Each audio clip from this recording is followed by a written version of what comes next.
അല്ലോ ഇപ്പച്ചി ആട്ടൂക്കെ 2 തലുള്ള ബസ് ഇതിൽ പോന്ന എന്റെ ഉള്ള തല ഞാൻ അടിച്ചു പൊളിച്ചു ഞാൻ എനിക്ക് കമോൺ കേരള എന്താന്നുള്ളത് ഇന്ന് ഞാൻ കാട്ടിത്തരാം. ആഹാ ഇത് കാണായിട്ടാണ് കമോൺ കേരള എന്താന്നുള്ളത് ഇന്ന് എനിക്ക് ഞാൻ കാണിച്ചു തരാം. വാ അല്ലോ ഇപ്പച്ച മൂത്താപ്പ ഇത് പോരാടാ തലക്ക് സുഖലായിട്ടാട്ടോ ഗേളി വയസ്സ് തീർപ്പാത്ത റെക്കഡെന്ന് സൗത്ത് സീ ബുദ്ധിയില്ലാന്ന് ഒരു തർക്കാട്. അസ്സലാമു അലൈക്കും. ആയിക്കോട്ടെ പാതി വരെ കപ്പൽ മുങ്ങിട്ട് ബാക്കി രക്ഷപ്പെടാ.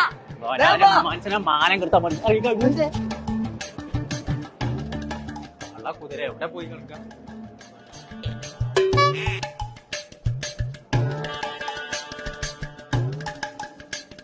ആനപ്പൊപ്പ എല്ലാ അപ്പമാരെയും രക്ഷിക്കണം കേട്ടോ. അതിന് ജീവണ്ട് കുരിപ്പേ ഇങ്ങോട്ട് പോരെ. ആനക്ക് എല്ലാവിധ ആശംസകളും. ഞാൻ കാണൂല